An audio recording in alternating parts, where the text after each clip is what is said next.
Barbara Pompili. Est-ce que vous pouvez venir me rejoindre? On va commencer.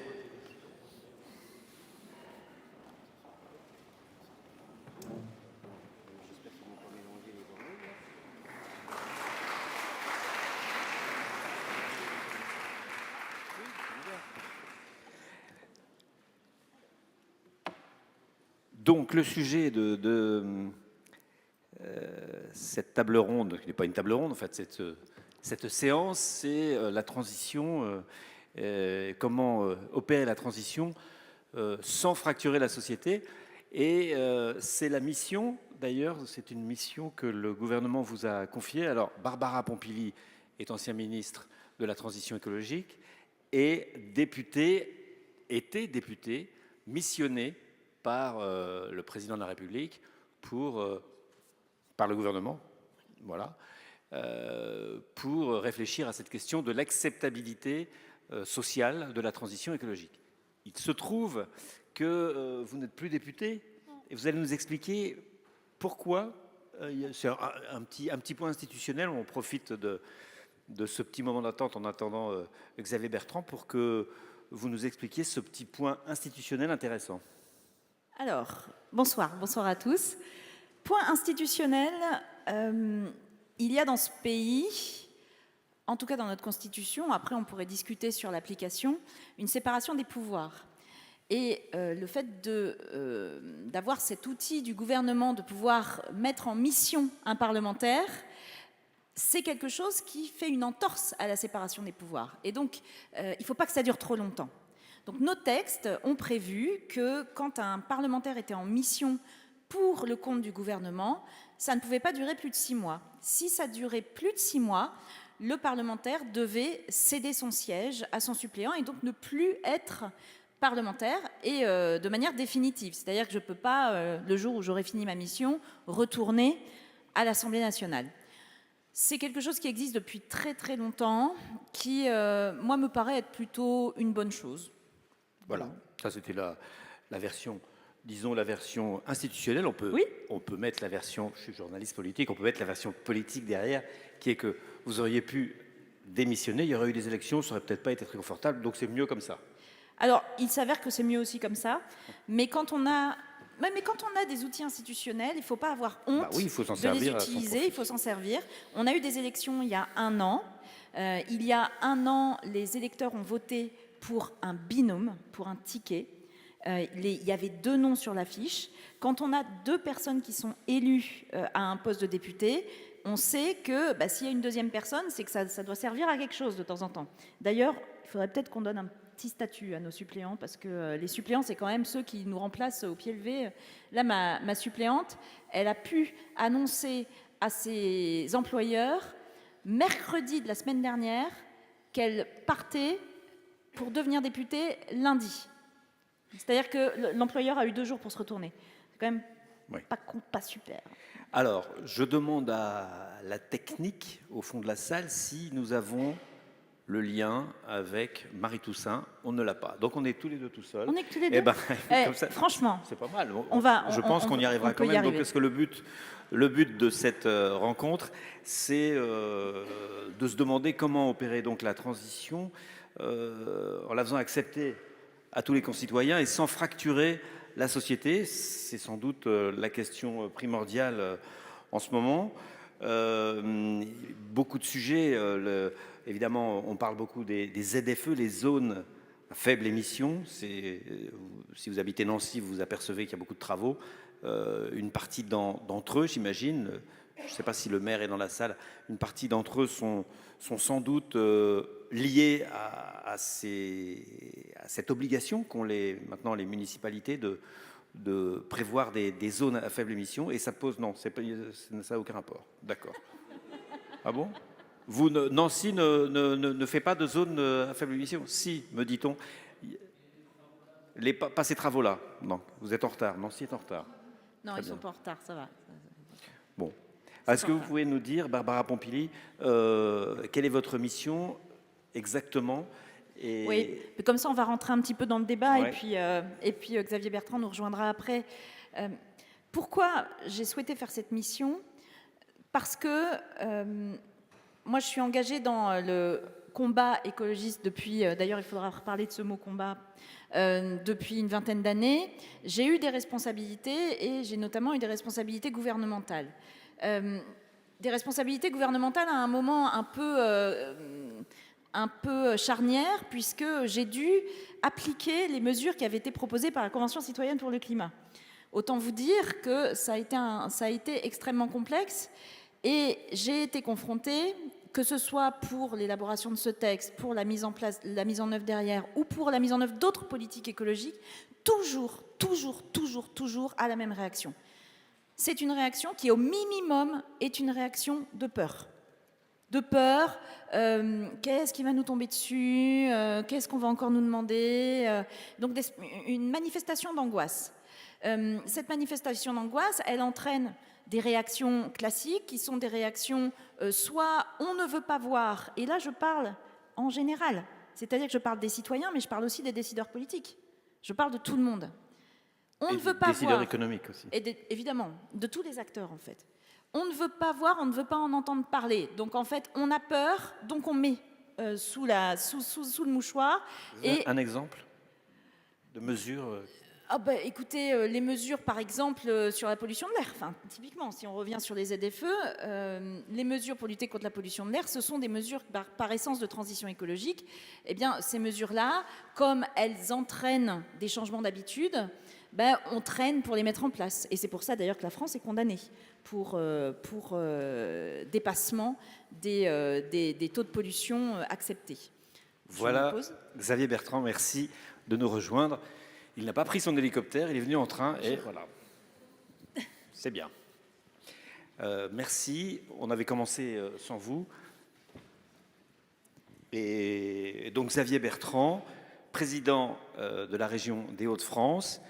On va voir avec vous comment vous opérez pour mettre en place cette transition écologique, cette transition énergétique, sans fracturer la société, ou en essayant de la rassurer, en essayant de l'embarquer avec vous. Et on était en train de parler avec Barbara Pompili, qui est en charge d'une mission gouvernementale sur ce sujet. Donc, je vous laisse finir sur la définition de votre mission. Oui, donc, pour faire simple, à chaque fois qu'on veut mettre en place une politique de transition écologique, quelle qu'elle soit, on est confronté à des réactions qui sont du même ressort. La peur, on essaye de mettre un petit peu sous le mouchoir dessus, on ne regarde pas. Ou alors l'opposition, qui peut être une opposition verbale, mais qui peut être aussi une opposition qui peut être violente, qui peut se voir à tous les niveaux, et qui entraîne, malheureusement, dans de nombreux cas, le fait qu'on ne peut pas aller au bout de ce qu'on veut mettre en place. Et donc ça décrédibilise en plus les politiques qu'on veut mettre en place, puisque comme on ne les met pas en œuvre, il y a en plus une perte de confiance dans la capacité du politique de mettre en place ces politiques. Donc on rentre dans un cercle vicieux qui est terrible.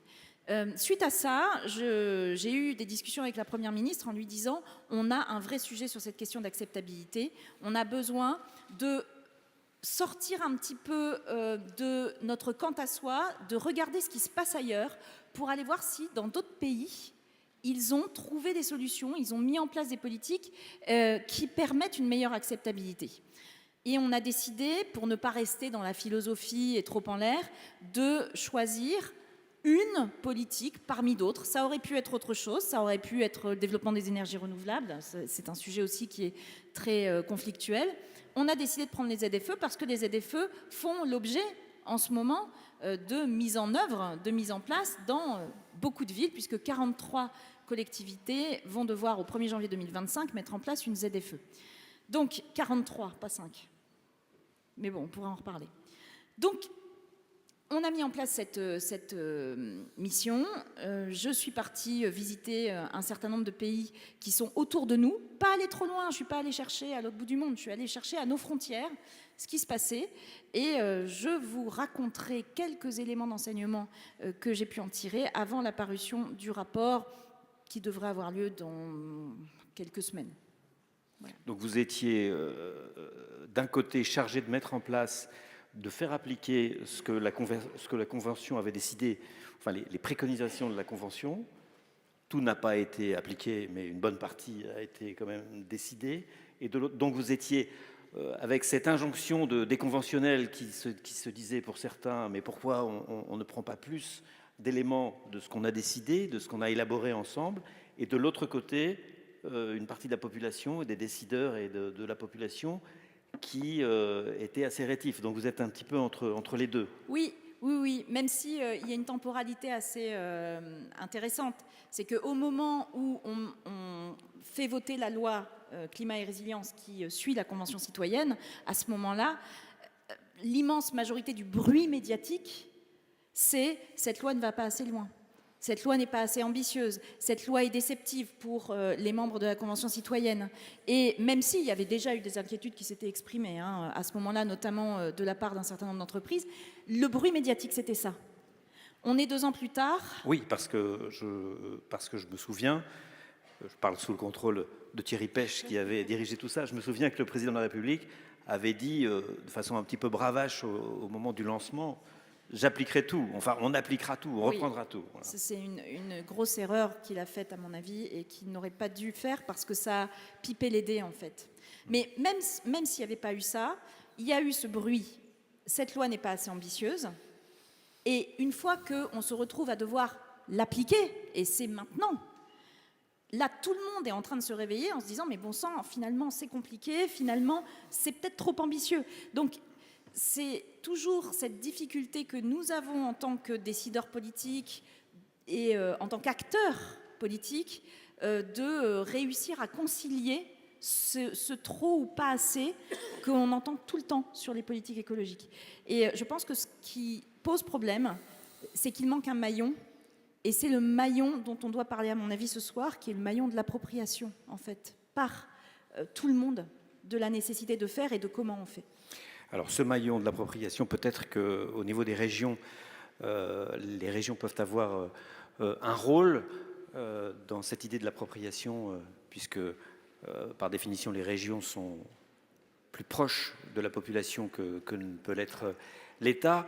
On ne se refait pas, je suis journaliste et je voudrais d'abord vous poser une question d'actualité. Xavier Bertrand, le président de la République vient lors de son voyage en Corse, parler d'autonomie. Le mot a été prononcé et à la suite de sa déclaration, alors ça reste encore flou et à définir, mais enfin, plus d'autonomie, plus de liberté pour les régions. Et plusieurs régions, plusieurs présidents de régions, en Occitanie, en Bretagne, ont pris la balle au bond et ont dit tiens, bah oui, c'est vrai, il faut plus d'autonomie, et nous, et vous? Je demande depuis 2021. Ça s'appelle la République des territoires. Ça veut dire une nouvelle répartition des rôles entre ce que fait l'État et ce qui se fait dans les territoires.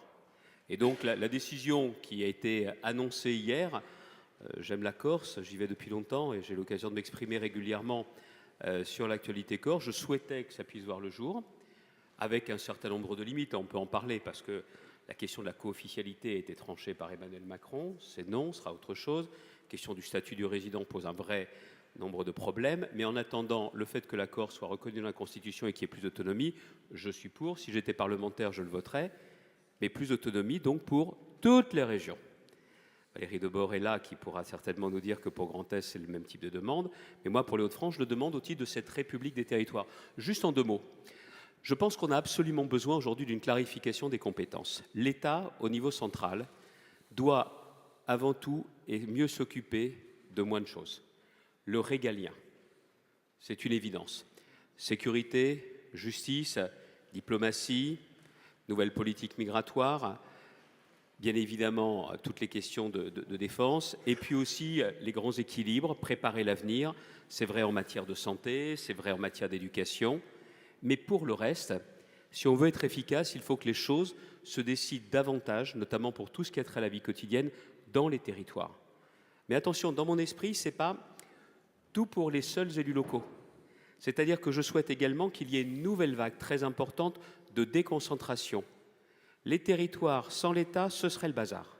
Donc on rappelle, la décentralisation, c'est plus de pouvoir aux élus aux locaux. élus, et la déconcentration, en clair, c'est le manche du clair, marteau un peu plus long. en clair, non, non, Thomas, c'est plus de pouvoir pour les préfets et moins dans les administrations centrales. D'accord. Sur les politiques, notamment de logement, c'est quand même anormal qu'on ait besoin d'avoir des préfets qui aillent aussi demander la permission au ministère. Donc, moins de pouvoir dans les administrations centrales, dans les ministères, et plus également pour les préfets.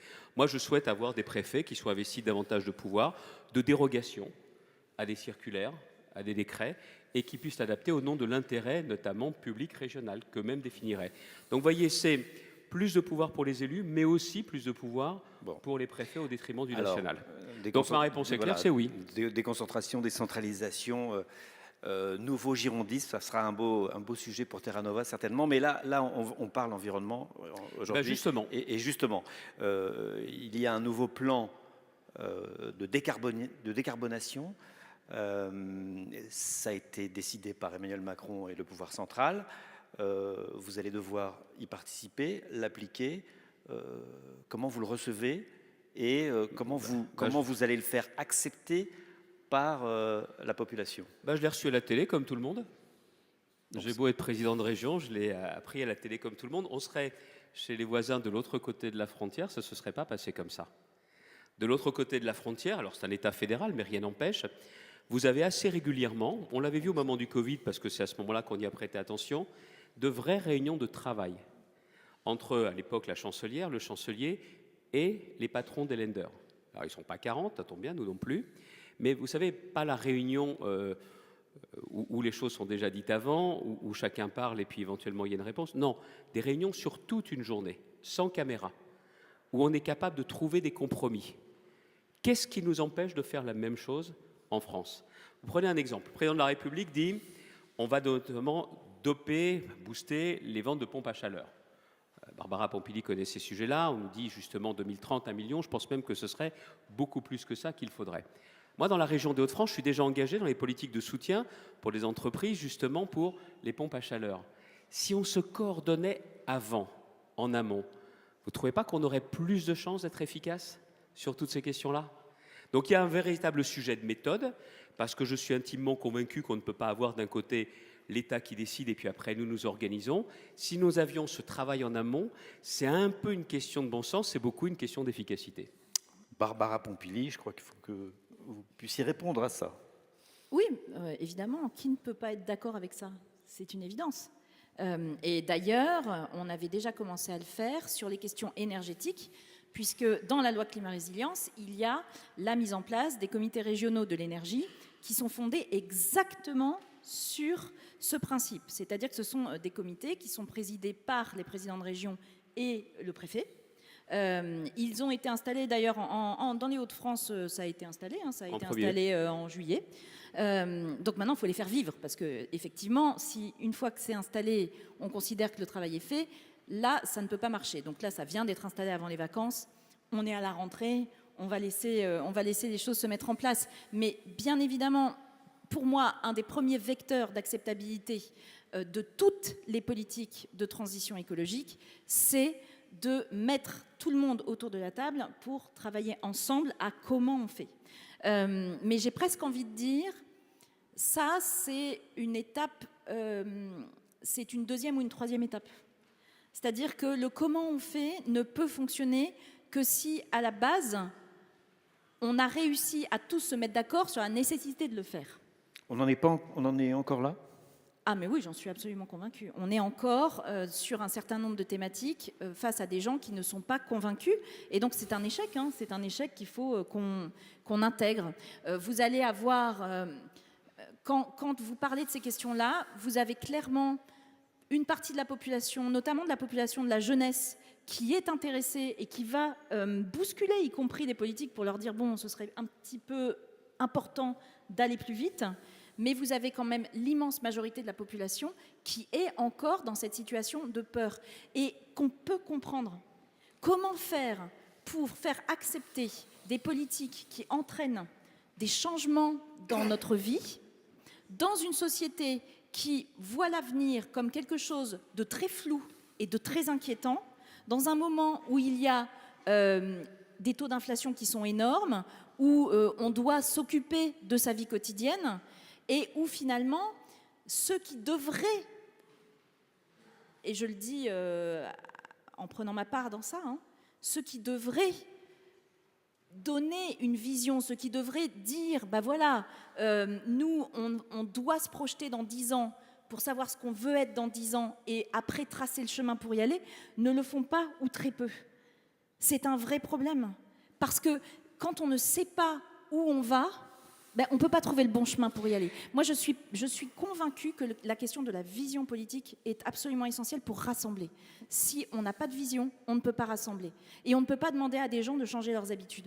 Si vous changez vos habitudes, mais que vous avez l'impression qu'on vous force à le faire, que vous avez l'impression que vous ne savez, que vous ne comprenez pas en quoi ça va vraiment améliorer les choses, collectivement, là, vous allez dire, écoutez, vous êtes gentil, mais moi, j'ai mes problèmes, j'ai ma vie, vous me demandez de faire ça, je ne vois pas pourquoi, ben, je ne vais pas m'emmerder à le faire, parce que j'ai d'autres choses plus importantes pour moi, là, maintenant.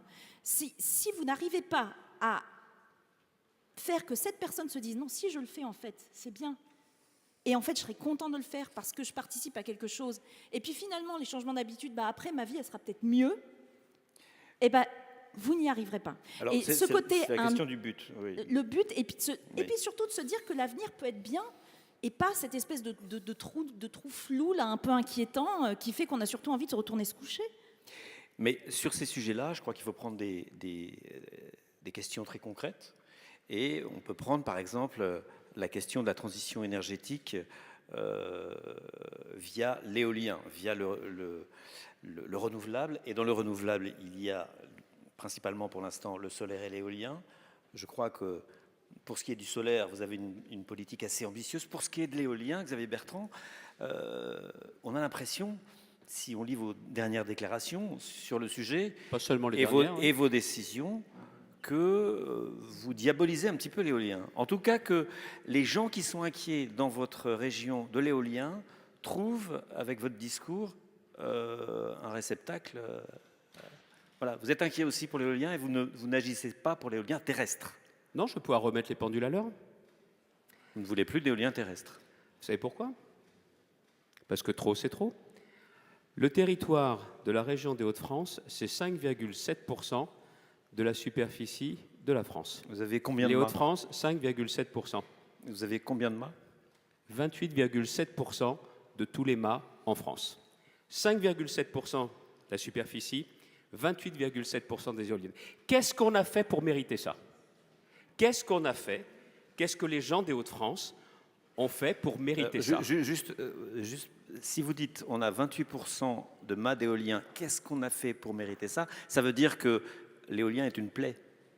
Qu'est-ce qu'on a fait pour mériter la plaie de l'éolien? Non, attendez. Vous me demandez ma position, c'est ça. Oui, c'est ça. Je ne me suis pas réveillé un matin parce que j'avais fait un cauchemar avec des éoliennes. C'est tout simplement qu'en ouvrant les yeux, en écoutant la population, on a 5,7% de la superficie, 28,7%. Trop, c'est trop. Alors, je ne suis pas comme celles et ceux qui disent qu'il faut couper les mâts d'éoliennes, comme une candidate à la présidentielle, c'est bon, je lui laisse ses élucubrations. Je dis tout simplement que chez nous, c'est trop. Et il faut aussi regarder les choses, pourquoi ça s'est passé comme ça. Il y a eu un abus de faiblesse des promoteurs de l'éolien. Parce que chez moi, j'ai aussi plus d'agriculteurs, de petits agriculteurs en difficulté que dans d'autres régions. Et ils sont allés les voir en disant « installez des éoliennes, ça va vous faire des recettes ». Il y a aussi des communes, beaucoup de communes dans la région des Hauts-de-France. Les deux départements de France où il y a le plus de communes, c'est le Pas-de-Calais et l'Aisne. Notamment des communes qui ont peu de population et peu de ressources. Ils sont allés les voir en disant « vous nous prenez des éoliennes et vous allez avoir des recettes ». Et des recettes fiscales. Voilà comment ça s'est passé. Donc aujourd'hui, moi, je ne suis pas le démago qui dit on va les couper les mâts, mais tout simplement, maintenant, c'est basta. Et je suis aussi un lanceur d'alerte parce que ça finira par se passer très mal. C'est-à-dire que vous allez avoir de plus en plus, quand il y aura des opérations, vous allez avoir des gens qui vont venir manifester, s'y opposer, et je ne veux pas d'autre chose. Donc, comme je refuse maintenant d'aller plus loin parce que j'estime qu'on a pris plus que notre part, je sais aussi que je dois faire davantage sur les autres ENR. Nous étions partis, nous, pour être la première région d'Europe sur le biométhane injecté. Bien, les méthaniseurs. Sauf que là, il y a aussi des lobbies au niveau national qui sont intervenus pour dire non, il ne faut pas en faire trop, les prix de rachat ont été revus. Que d'autre part, il y a aussi des problèmes d'acceptation. Donc, je continue, moi, à être sur ce développement du biométhane injecté et notamment pour faire de l'hydrogène vert. et on continue à y aller à fond.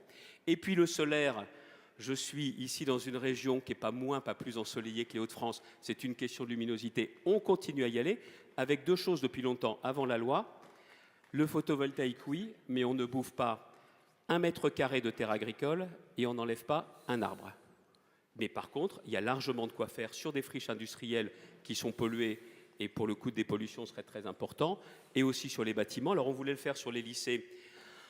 Ceux qui ont pris les marchés sont aperçus seulement après coup que c'était lourd, des panneaux photovoltaïques, et donc on va prendre un peu de retard. Mais comme on est une région où il y a aussi beaucoup de logistique, sur toute la logistique, sur tous les bâtiments logistiques, on met le paquet là-dessus également. Donc vous voyez, je sais que sur l'ENR, je dois rendre des comptes, mais en tout cas sur l'éolien terrestre, compte tenu de ce qu'on a en trop, on ne veut pas aller plus loin, c'est tout. Voilà. Et puis Merci de m'avoir permis de le dire. Et vous avez une belle usine de batteries qui vient de s'installer. Non, pas une, parce que si on est sur la question de la transition énergétique, ça veut dire aussi la question de la décarbonation de l'industrie. Oui. Il y a à la fois de l'énergie de ces usines, et puis il y a aussi ce à quoi ça sert. Nous, vous savez, dans la région, je le dis d'autant plus que c'est un homme de gauche et un homme d'économie, un homme d'entreprise qui ont eu cette idée. Il y a dans la région REV 3, la troisième révolution industrielle. Je rends à César ce qui appartient à mon prédécesseur, Daniel Percheron et Philippe Vasseur.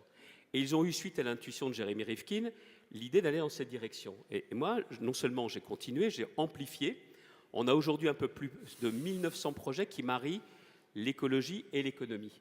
Et donc, ça nous a semblé naturel d'aller notamment dans la direction des usines de batteries, parce que très clairement, les voitures seront plus vertes avec les batteries. Mais attention, on fabrique dans la région des batteries.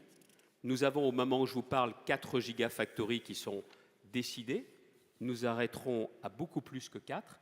Mais il y a ça, il y a l'amont, le graphite, le raffinage du graphite, et il y a l'aval sur lequel nous sommes positionnés depuis longtemps. La première annonce a été faite la semaine dernière, du recyclage également des batteries. C'est l'ensemble du cycle qui effectivement nous intéresse, même si bien évidemment, comme la région Grand Est, on est très engagé sur tout ce qui est matériaux biosourcés, la bioéconomie, et je pourrais vous parler aussi des autres voies de communication. Donc vous me permettez de montrer que les Hauts-de-France ne sont pas dirigés par un homme des cavernes, mais tout simplement par quelqu'un qui a à cœur de marier l'écologie et l'économie. Merci. Alors on va accueillir juste, excusez-moi Barbara Pompili, on va accueillir je vais répondre un petit peu à tout ça. Oui, vous allez répondre. On va dire bonjour à Marie Toussaint. Je ne sais pas si... Voilà, bonjour Marie Toussaint.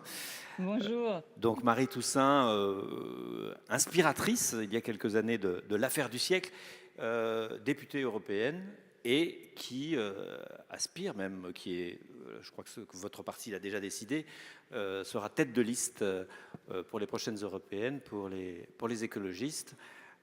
Bienvenue. Vous êtes en direct de où? De Strasbourg? Non, je suis à Paris.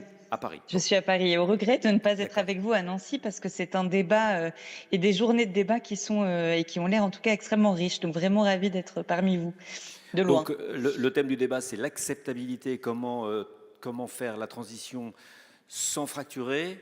On va peut-être faire un petit peu de politique avec vous parce que on se demande si les écologistes, qui sans doute avaient raison avant tout le monde sur ces questions, sont les meilleurs pour faire accepter leurs bonnes idées. Vous allez nous le dire. Mais d'abord, je voudrais faire réagir Barbara Pompili à ce que vient de dire Xavier Bertrand. Je ne pense pas que, d'ailleurs, ça soit un débat avec beaucoup d'opposition. C'est peut-être une réaction. Je ne sais pas si vous avez entendu Marie Toussaint. Peut-être vous pourrez aussi réagir. Moi aussi, je suis une habitante des Hauts-de-France et cette stratégie qui était une stratégie de mettre dans l'œil du cyclone la question des éoliennes, ça a fait énormément de mal à toute la politique de développement des énergies renouvelables en France. Et en tant que ministre qui était en charge de ça, j'ai dû, moi, aussi gérer les problèmes qui étaient créés par ce genre de choses. Et quand on crée des oppositions comme ça, quand on subventionne les associations anti-éoliennes pour dire oui, on va aller faire des manifs là, vous avez à subventionner avec le logo du Conseil régional des réunions anti-éoliennes. Et donc vous avez vous-même, alors que nous avons besoin là-dessus de créer du consensus et de travailler ensemble, vous avez pas créé, mais vous avez alimenté des oppositions. C'est vraiment quelque chose qui... Oui, on est au cœur du sujet. Sur ce on point. est au cœur du sujet. Si on ne veut pas se déchirer, pas de contre-vérité. Déjà, l'association, elle a été financée depuis seulement 1 an. Elle n'est pas là pour aller faire des manifs. Elle est là pour organiser des réunions dans le cadre des enquêtes publiques. Première chose, la présidente de cette association, c'est quelqu'un de tout à fait respectable, petite fille du maréchal Leclerc, c'est quelqu'un qui, par son histoire et autres, est quelqu'un, vous la rencontreriez, vous la connaissez peut-être, c'est vraiment pas une énervée, premièrement. La deuxième chose, c'est qu'à chaque fois, ça leur permet aussi de financer, la région ne peut pas le faire, des actions contre les promoteurs. Et d'ailleurs, si je peux me permettre, l'État, dans beaucoup de situations, s'est opposé à des projets. Donc il faut aussi le savoir. D'ailleurs, des reproches ont été faits au préfet parce qu'ils avaient un peu trop tendance à déposer des recours. Donc ce que je veux juste vous dire, j'assume totalement le fait de financer cette association, mais ce n'est pas des allumés qui vont manifester quand il y a des installations. Ce sont des gens qui défendent les droits en justice. Ce n'est pas depuis 1 an, c'est depuis des années. Et c'est dommage parce que j'ai pas mauvais esprit, parce que j'avais pris des photos à l'époque des placards qui avaient été faits dans le courrier Picard avec le logo du conseil régional pour dire venez tous à la réunion anti-éolien. Mais je ne veux pas rester là-dessus. L'État, bien sûr, fait son rôle. L'État joue son rôle quand il y a des projets. Lui, il regarde, il fait un contrôle, il regarde si toutes les règles sont respectées, notamment les règles environnementales. Et il y a des projets sur l'éolien qui ne respectent pas les règles environnementales. Dans ces cas-là, l'État, évidemment, est dans son rôle de s'y opposer. C'est normal. Et moi-même, je me suis opposée à certains projets éoliens. Donc, je pense qu'il faut qu'on sorte de la caricature. Le pire dans les politiques de transition écologique et dans cette question que nous avons essentielle d'essayer de trouver de l'acceptation, c'est de rentrer dans le binarisme du pour ou du contre. On ne peut pas être pour ou contre. De toute façon, on ne peut pas être pour ou contre le changement climatique, il est là. Donc, ce n'est pas une question d'être pour ou contre. Après, la question, c'est comment on trouve des solutions ensemble pour y faire face. Sur la question de l'énergie, pourquoi il y a eu plus d'éoliennes dans les Hauts-de-France ? Tout simplement parce que les Hauts-de-France, c'est un territoire de plaine, c'est un territoire venteux, donc c'est un territoire où c'est plus facile de mettre des éoliennes. Ça va être plus compliqué de mettre des éoliennes sur le Mont-Blanc. Mais après, vous avez mais je connais bien les chiffres. Il n'y a pas 5 fois plus de vent. Je connais bien les chiffres. Le sujet n'est pas là. Je connais bien les chiffres. Ce que j'ai vu aussi, c'est des collectivités dans ma circonscription qui ont récupéré beaucoup d'argent aussi parce que Amazon venait nous mettre un entrepôt. Bien sûr qu'il y a des incitations fiscales, mais le sujet n'est pas là. Le sujet de fond, c'est est-ce qu'on a besoin de plus d'électricité plus tard ? Oui. Donc, comment on produit cette électricité ? Il y a plusieurs moyens. Les éoliennes ne sont qu'un moyen, et ça, je suis d'accord avec vous, Xavier Bertrand. Mais par contre, dire on n'en veut plus, on arrête tout, alors qu'on a besoin d'en avoir plus et qu'on peut avoir des champs éoliens avec moins d'éoliennes et plus puissantes dans les Hauts-de-France, c'est ridicule. Il faut qu'on travaille à ça. Juste un point, le biométhane injecté, très bien. Très bien. Sauf que si on veut utiliser du biométhane injecté pour faire de l'hydrogène, pour remplacer le gaz naturel dont nous sommes trop dépendants aujourd'hui, à cause notamment, on l'a vu, ce qui se passait en Ukraine, en Russie, on n'en aura pas assez.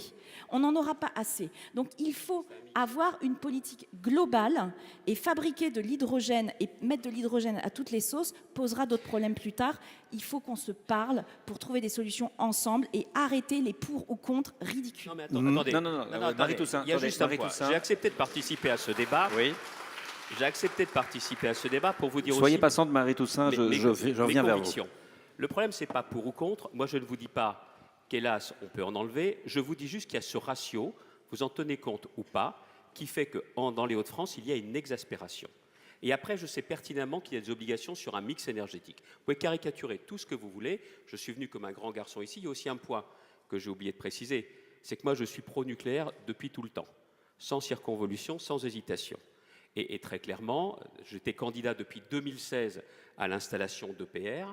Ça y est, le terrassement des EPR commencera en 2026. Il a fallu attendre qu'il y ait un changement de pied au niveau national. C'est aussi ce qui permet, vous savez qu'en termes d'énergie décarbonée, et si je prends notamment l'utilisation des mètres carrés pour produire un mégawattheure, il faut 99 mètres carrés pour un mégawattheure d'éolienne, 22 mètres carrés pour le solaire et 0,7 pour le nucléaire. C'est aussi totalement raccord avec les objectifs du ZAN. Barbara Pompili. Les EPR, on n'en aura pas avant 2040. Qui n'est pas là avant. S'il vous plaît, merci. Marie-Toussaint, je ne sais pas à partir de quand vous avez pris ce débat. Je vous fais un petit résumé. Un petit résumé, très rapide. Ça va être compliqué. Xavier Bertrand trouve qu'il y a trop d'éoliennes chez lui. Cette partie-là, je l'ai entendue. Voilà. Bon. Alors, comment vous réagissez à ce que vous venez d'entendre, Marie Toussaint, donc tête de liste aux européennes pour les écologistes? Ouais, non, je voulais pas vous laisser dans la difficulté de devoir résumer cet échange un peu tendu. Écoutez, plusieurs choses. La première, la question est, en faisons-nous assez pour maintenir une planète vivable? Je crois que c'est ça la question première. Et au point de vue du dérèglement climatique, comme au point de vue d'ailleurs des autres limites planétaires, il y en a 9. Les autres limites planétaires, outre la question du climat, ce sont la biodiversité, l'eau, l'acidification des océans, les différentes pollutions qu'on met dans l'atmosphère. Donc en faisons-nous assez? Aujourd'hui, nous dépassons 6 des 9 limites planétaires, nous sommes en risque d'en dépasser 2. Et donc c'est ça la question qui se pose à l'ensemble finalement des partis politiques aujourd'hui. La deuxième chose, et là je dirais que je suis d'accord avec Madame Pompili, c'est que la parole politique est performative. Et donc effectivement, quand on entend un président de région qui a une certaine stature dire que les éoliennes, ce n'est plus acceptable, que ce soit pour des questions de proportion ou pas, ce qu'entend le grand public, c'est que les éoliennes, ce n'est plus acceptable. Or, si nous voulons nous mettre en mesure de lutter contre le dérèglement climatique à la hauteur qui est la nôtre, à la part qui est celle de la France et de l'Europe, eh bien, il faut plus d'énergie renouvelable, et la France est d'ailleurs le mauvais élève de l'Europe en la matière. Mais du coup, pour en revenir à cette question de parole performative, ça veut dire aussi que quand le président de la République appelle à une pause réglementaire environnementale en Europe, eh bien, ça a une portée. Ça a un sens et ça entraîne une dynamique. Ce qui fait qu'aujourd'hui, en Europe, nous sommes dans une situation de plus en plus compliquée, puisque la droite, les amis de M. Bertrand, s'allient avec l'extrême droite de façon croissante et avec une partie des libéraux pour arrêter la transformation écologique de notre économie et de nos sociétés, en disant, entre autres, que les politiques climatiques nourrissent le populisme. Et c'est le point sur lequel je veux arriver aussi. J'ai entendu, et je suis arrivée au moment où on parlait de la question, entre autres, des Gilets jaunes. Pardon. Alors oui, parce qu'en plus, c'est plus difficile, je pense, en ligne que quand vous vous interpellez. Pour moi, c'est encore plus dur. On vous écoute. Voilà. J'essaye de faire la police ici. Merci. La question qui se pose à nos sociétés, c'est aussi celle de la justice. Et on a raconté pendant longtemps que le modèle économique que nous avions développé, plus ou moins libéral en fonction de comment on l'appréhende, permettait de répondre à l'enjeu de la pauvreté parce qu'on luttait contre la pauvreté, qu'on faisait reculer quelque part les inégalités. Or, ce n'est plus le cas. Ce n'est plus le cas et nos sociétés sont tellement poreuses à la question des inégalités et des injustices qu'on a connu la crise du Covid, puis la guerre en Ukraine, malheureuse guerre que Vladimir Poutine mène à l'Ukraine, et derrière l'inflation, et qu'on a vu exploser les taux de pauvreté sur notre continent. Et la question de l'acceptabilité des politiques écologiques, pour moi, elle ne se pose pas. La question, c'est à quel point nous mettons-nous en mesure d'accepter les injustices et les inégalités sur notre territoire? Ou à quel point les refusons-nous?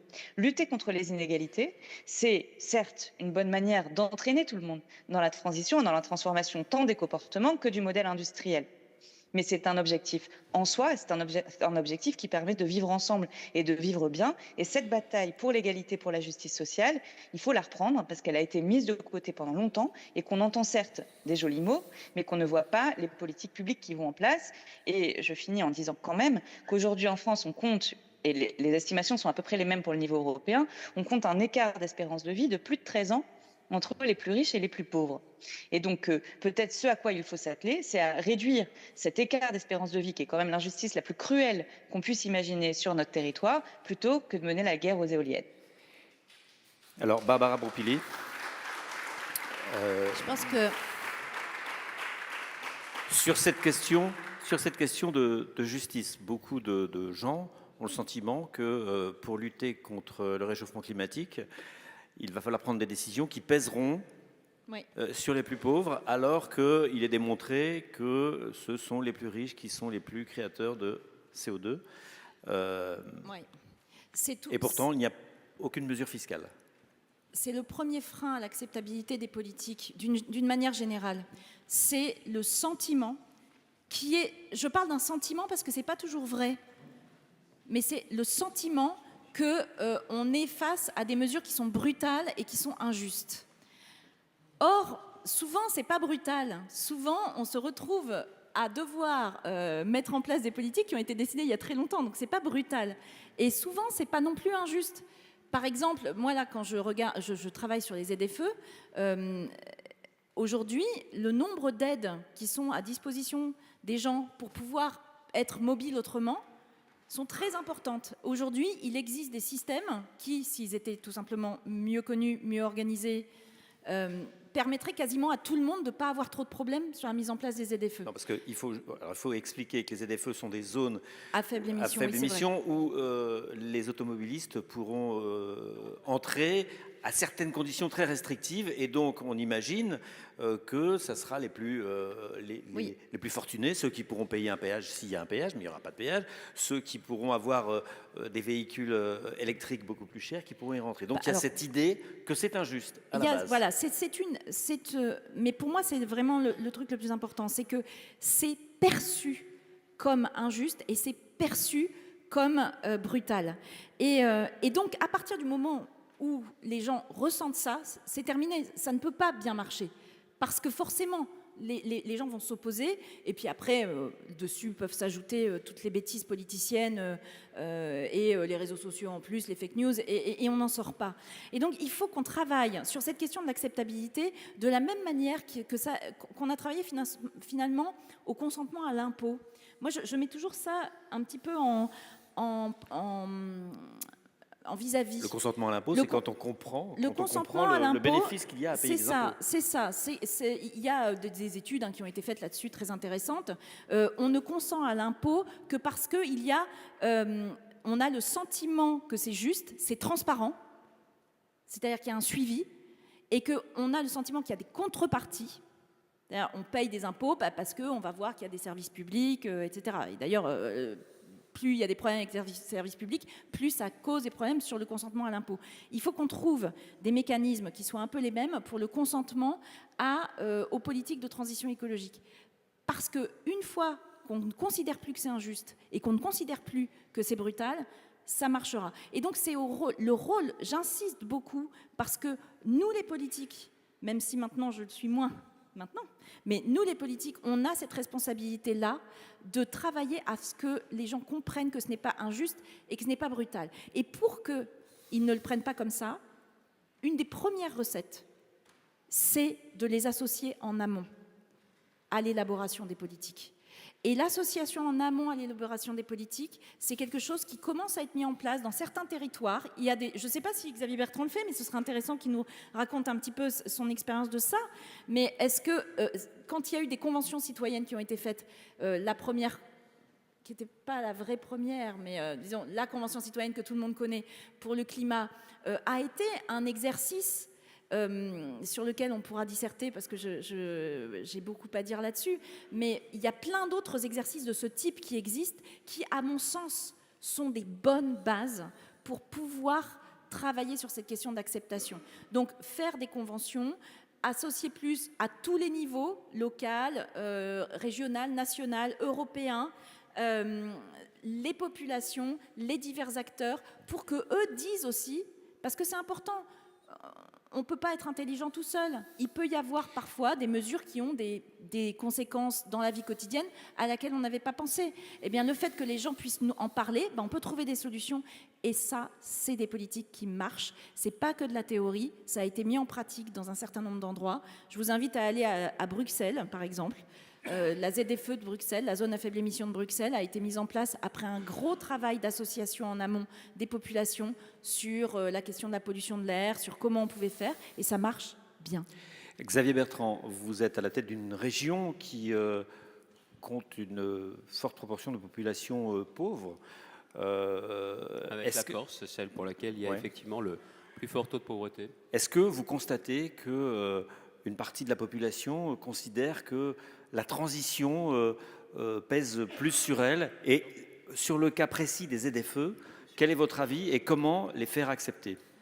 Quand on vous a fait acheter, voilà quelques années, une 406 diesel en disant qu'avec les filtres à particules, il n'y avait plus de problème, et qu'aujourd'hui on vous dit que vous êtes devenu un pollueur et que vous ne pourrez plus rentrer dans le centre des villes, les gens vous disent juste une chose: on va faire comment? Et les voitures aujourd'hui électriques qui existent, qui sont à des prix encore acceptables, c'est de la Zoé. Vos 3 enfants que vous mettez sur la banquette arrière de la 406, vous ne les mettez pas dans la Zoé. Et les voitures électriques ne sont toujours pas encore là, alors que certaines ZFE, avant qu'elles ne soient reportées, vont s'appliquer beaucoup plus rapidement. C'est aussi simple que ça. Et là, ça pose un problème sur lequel on peut être d'accord. Ce n'est pas que je vais chercher à faire du consensus pour du consensus, mais c'est la question de l'acceptabilité sociale. Je ne suis pas d'accord avec Barbara Pontili quand elle parle de la peur. Les gens ont conscience, il suffit de regarder le mois de septembre le plus chaud qu'on ait jamais connu. On voit notamment les inondations, on voit les incendies, c'est sous leurs yeux que les Français, depuis maintenant plusieurs années, se disent ça ne peut pas continuer comme ça. Et ils savent pertinemment, un peu pour eux, et surtout pour leurs enfants, que ça va devenir invivable. La seule chose, c'est qu'ils veulent tout simplement être capables de se raccrocher à cette transformation écologique. Et derrière ça, moi, ce que je vois, c'est qu'on l'a vu avec les Gilets jaunes et la taxe carbone, si à un moment donné, une bonne partie de la population se met en croix et refuse, là, on va prendre des années de retard alors qu'on a justement besoin d'accélérer.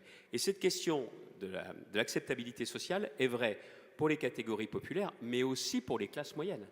Et on a ce sujet également sur les produits alimentaires, sur les produits de consommation, quand vous voyez les difficultés que connaît aujourd'hui notamment le bio, et qui ne sont forcément à relier aussi aux problèmes de pouvoir d'achat que l'on rencontre aujourd'hui. Donc ce n'est pas que les Français ne veulent pas, c'est qu'ils veulent savoir s'ils vont pouvoir justement le faire. Les ZFE, c'en est effectivement un très bon exemple. Après, il y a aussi un sujet, je ne sais pas si on aura le temps d'en parler, dans les annonces qui ont été faites l'autre jour, pour ma part, il me semble quand même qu'on a besoin, au niveau de l'État, d'arrêter les injonctions contradictoires et de porter à nouveau un discours beaucoup plus fort au niveau international. On est quand même le pays où des présidents, Jacques Chirac, le discours de Johannesburg, que ce soit également François Hollande avec Laurent Fabius, les accords de Paris, c'est quand même chez nous. Je reste persuadé qu'il ne s'agit pas de faire la leçon à la terre entière, mais on doit continuer à porter ce message international. Aujourd'hui, vous avez des poids lourds, vous avez des bus qui ne circulent plus en Europe avec les normes. On les vend Moyen-Orient, Proche-Orient, Afrique. On se fout de savoir s'ils polluent là-bas, c'est la même planète. Il n'y a rien qui est fait. Et ceux qui ne respectent pas les accords de Paris aujourd'hui, quelles sont les sanctions qui sont mises en place par la communauté internationale? Ce discours-là, c'est peut-être un discours, mais suivi d'actes, on en a absolument besoin. Et je suis convaincu que là, il est capable de fabriquer du consensus en la matière. Marie Toussaint, vous êtes toujours là? Voilà, je vous vois.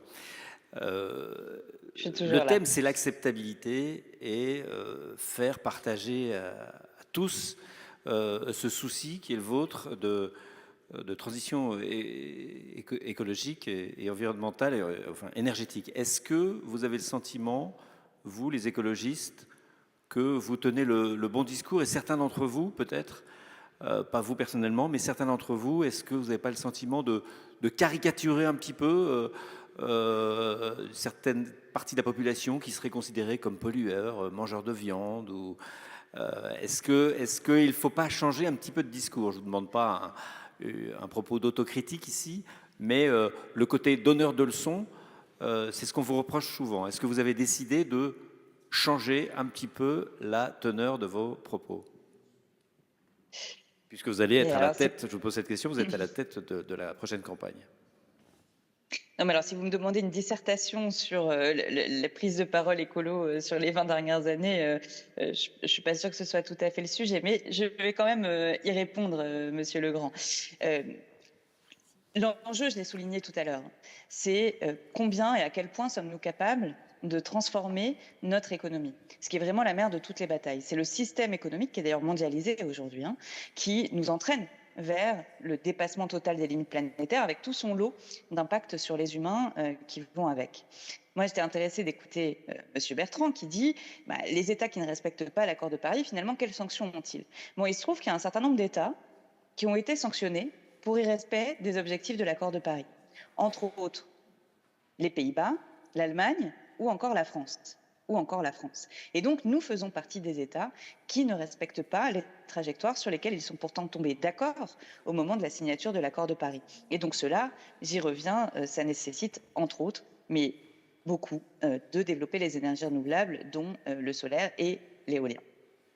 Mais aussi de faire la sobriété. Alors, la question pour les écolos, c'est quel discours est-ce que nous pouvons porter pour entraîner la société avec nous? Mais les changements auxquels nous devons donner naissance, ils sont systémiques. Et je veux rappeler quand même que s'ils concernent, selon les estimations, ce sont des estimations, hein, mais si cela concerne à 25% les gestes individuels, même si chacune et chacun faisait tout ce qu'il pouvait pour agir pour le climat, il resterait l'ensemble du modèle dans lequel nous vivons qui contribue à dépasser les limites planétaires. 75% reposent sur des changements structurels. Et donc, quand on a investi 2 fois plus d'argent dans la route, et je pense notamment à la 69 Castres-Toulouse, quand on a dépensé 2 fois plus d'argent dans l'autoroute que dans le train, eh bien là, ça pose des questions. Quand on a oublié d'investir dans la rénovation thermique, d'ailleurs pour des questions de précarité énergétique, mais aussi parce qu'un certain nombre de maisons sont devenues toxiques, hein, de fait de pollution multiple, d'humidité, etc. dans ces maisons.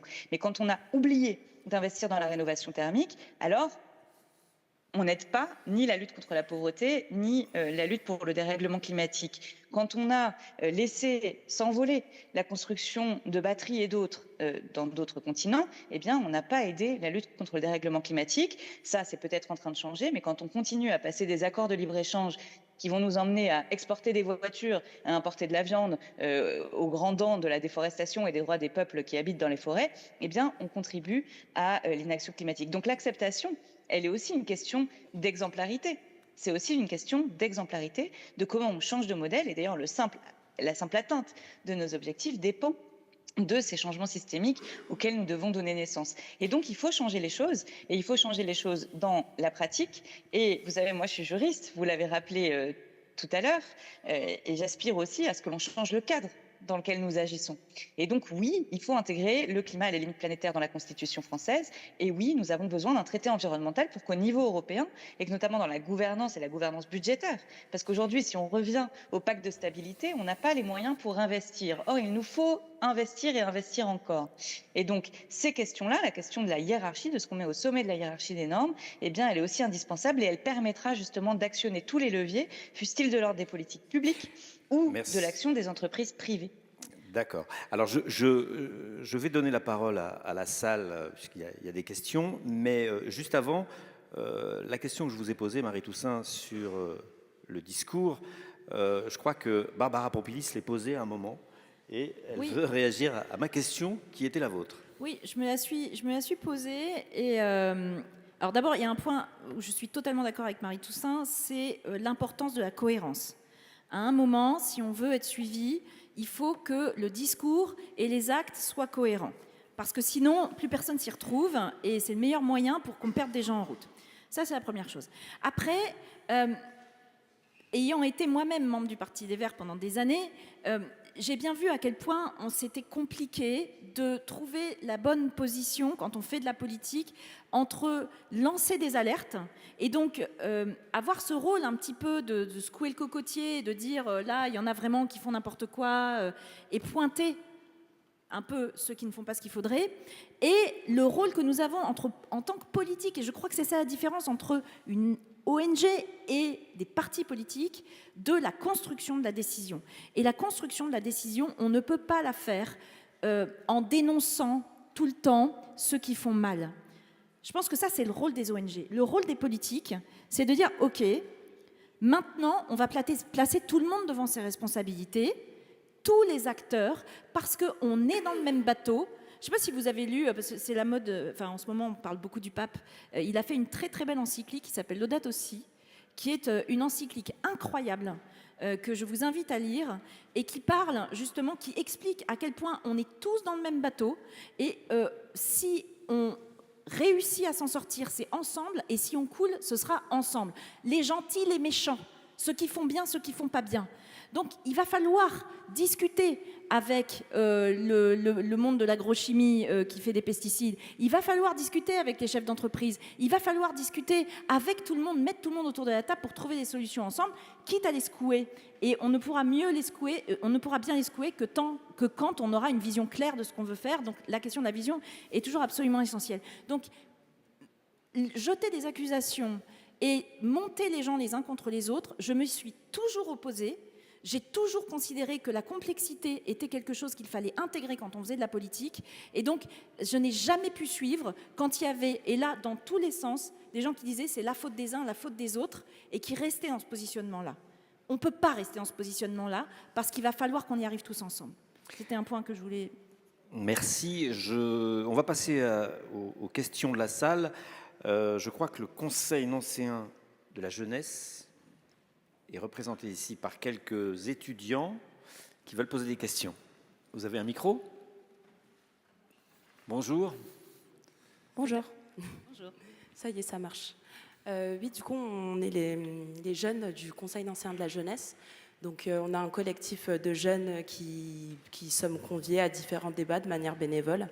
Et aujourd'hui, pour nous, c'est un plaisir de pouvoir débattre aussi sur ce sujet-là. On a essayé de rester, fidèle au collectif, car on a pu se regrouper pour déjà échanger en amont de ce qu'on pensait de cette thématique. Et c'est vrai que ce qui est ressorti, c'est déjà de passer des consciences, des valeurs, de la pensée vers l'action, le fonctionnement, les interactions, les faits sociaux.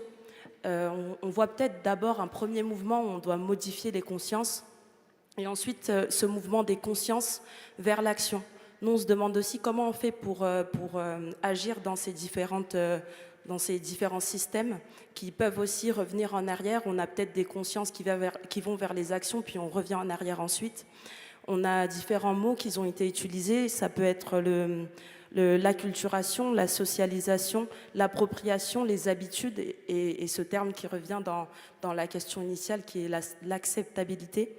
Et on parle de fracture, mais on peut aussi peut-être parler de désobéissance, de marginalisation quand on ne se reconnaît pas dans ce débat-là.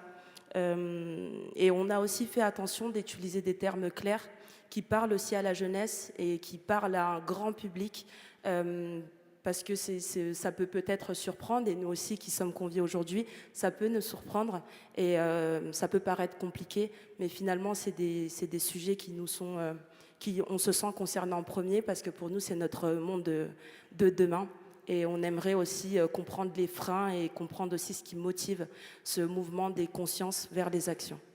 Oui, vous avez bien résumé la situation, parce qu'on est à un moment où la prise de conscience semble être maintenant réalisée. Comme le disait Xavier Bertrand, c'est devant nous, on le voit avec les températures et la prise de conscience et le passage à l'action. Comment vous réagissez, Xavier Bertrand, à ce dilemme, la prise de conscience, le passage à l'action, l'acceptabilité. Vous avez dit aussi, vous avez parlé de marginalisation. Certaines populations peuvent se sentir marginalisées. Quand on parle du bio, par exemple, on a toujours l'impression que ça ne concerne qu'une partie de la population, même si c'est de moins en moins vrai. Est-ce que vous avez une réflexion par rapport à ce que vous venez d'entendre ? Que notre responsabilité est surtout vis-à-vis de vous, dire les choses telles qu'elles sont. Vous savez, je suis père de famille, la dernière ayant 3 mois et demi. Je sais pertinemment que l'action que je mène, elle est pour aujourd'hui, mais elle est aussi pour demain et après-demain. Cette responsabilité, elle est pleine et entière. Donc ce qui veut dire aussi aujourd'hui, c'est qu'on doit accélérer ce rythme, expliquer. Je trouve quand même que aujourd'hui, les climato-sceptiques se sont quand même pris ont beaucoup de plomb dans l'aile, je trouve. Ils ne sont plus climato-sceptiques, ils disent c'est pas possible. Ouais, mais enfin, je trouve quand même que tout ça est quand même terminé, au-delà des élucubrations de Trump. Je trouve que la conscience écologique a énormément progressé. Je le dis également, je pense que les gens sont vraiment prêts à faire des efforts. Vous savez, si on revient un peu en arrière, vous voyez notre rapport à l'eau chez nous. Vous voyez le regard des enfants. Quand vous voyez aussi la gestion du tri à la maison et en dehors, les progrès ont été importants. Là où on a besoin, c'est de montrer aussi clairement aux Français ce qu'ils peuvent faire de plus pour s'inscrire dans cette démarche. Et il y a l'industrie, il y a le logement, il y a l'agriculture, il y a les transports. Mais je pense qu'on a aussi besoin d'une nouvelle forme d'appropriation citoyenne. Et la question, je l'ai dit tout à l'heure, de l'acceptabilité sociale, il y a un sondage, je crois que c'est dans le Figaro d'aujourd'hui, qui montre que c'est quand même cette clé-là. Après, on a aussi d'autres enjeux, on l'a dit au niveau international. J'ai parlé tout à l'heure des discours. Les pays qui sont fait taper sont les pays qui sont les plus faciles à taper et sont en Union européenne. Mais moi, je plaide depuis des années, c'est notamment ce que je fais avec mon mouvement, Nous France, pour qu'il y ait une vraie taxe carbone aux frontières de l'Europe. C'est-à-dire que les pays qui ne respectent pas les mêmes normes sociales, fiscales et surtout environnementales, il faut tout simplement leur imposer ce changement rapidement. Je parle de la Russie, je parle de la Chine, je parle de l'Inde, je parle des États-Unis. Si leurs produits, qui sont produits n'importe comment, en polluant la même planète, se trouvent lourdement taxés en rentrant en Europe, le marché européen les intéresse, là il y aura des changements en profondeur. C'est ça aussi le raisonnement. Il est national et je pense que la France a vocation à être exemplaire. Je ne vais pas vous ressortir, on est moins de 1% des émissions. Non, on a une responsabilité parce qu'on est la France, parce qu'on est la France. Et je vous le dis, quand il y a cette tradition de présidents de toute sensibilité qui sont exprimés, on doit continuer, nous, à être exemplaires, mais on doit aussi faire cet effort pour clairement entraîner les autres. Ça, j'en suis intimement convaincu. Je ne sais pas si j'aurai à nouveau la parole tout à l'heure, mais vous voyez, bon, bien évidemment, on a parlé des éoliennes, je n'étais pas surpris en venant ici. Mais je pourrais aussi vous parler de ce que font les voisins et de ce que certains soutiennent chez les voisins. Madame la députée européenne, si je ne me trompe pas, elle ne doit pas être devenue pro-nucléaire, alors qu'aujourd'hui, il y a un consensus qui a largement progressé. Et pendant ce temps-là, que les Allemands continuent l'exploitation de leurs centrales à charbon, ça ne dérange pas grand monde. Ça ne dérange pas grand monde. Moi, ça me dérange. Parce que les vents dominants que j'ai dans les Hauts-de-France, notamment sur l'île, sont aussi des vents dominants qui viennent de Belgique, des Pays-Bas et justement de l'Allemagne. Marie Toussaint, vous êtes toujours là? Voilà, Marie Je Toussaint, suis toujours là. Vous venez d'être interpellée, mais je ne sais pas si on va refaire le débat nucléaire versus éolien. On ne l'a pas fait. Vous remarquerez que les écologistes sont passés de « arrêtons le nucléaire tout de suite » à 10 ans, 20 ans, ils en sont à 25 ans. Donc ça progresse un petit peu dans le sens que... Les écologistes n'ont jamais dit on arrête le nucléaire tout de suite. Certains, c'est faux. si. Bon, en tout cas, ils sont à 25 ans là. Mais une génération, pas pareil. Est-ce que, Marie Toussaint, vous avez entendu le Conseil national de la jeunesse, le Conseil nancéen de la jeunesse qui se posait toutes ces questions et qui parlait, qui avait ces mots, marginalisation, qui réfléchissait autour de l'acceptation de l'action, comment faire accepter l'action et comment chacun peut se sentir embarqué. Oui, puis il posait aussi la question de comment est-ce qu'on passe de la prise de conscience à l'action. C'était les deux questions. Comment est-ce qu'on fait naître la prise de conscience et comment est-ce que... Déjà, la prise de conscience, elle est faite pour vous, comme le dit Xavier Bertrand? Est-ce qu'elle est faite? Non, et c'était... Alors d'abord, je voulais vraiment remercier le Conseil nancéen de la jeunesse parce que vous avez fait un travail remarquable, que vous avez synthétisé de façon extrêmement brillante. Donc, je tiens déjà à le souligner et à vous remercier pour ça. Ensuite, non, moi, je suis inquiète quand j'entends il n'y a plus de problème avec le climato-scepticisme. Pourquoi? Eh bien parce que ce qu'on voit mobiliser au niveau mondial, ce sont des sommes faramineuses qui viennent financer le climato-scepticisme. Et donc, il y a un travail particulier là-dessus. Mais ce qui est en train de se passer sur les réseaux sociaux et dans un ensemble de lieux qui ne sont pas de l'ordre de l'information, voilà, des journaux officiels, etc., c'est la négation du dérèglement climatique, c'est le fait de dire c'est pas grave, et c'est aussi le fait de dire c'est les autres et c'est pas nous.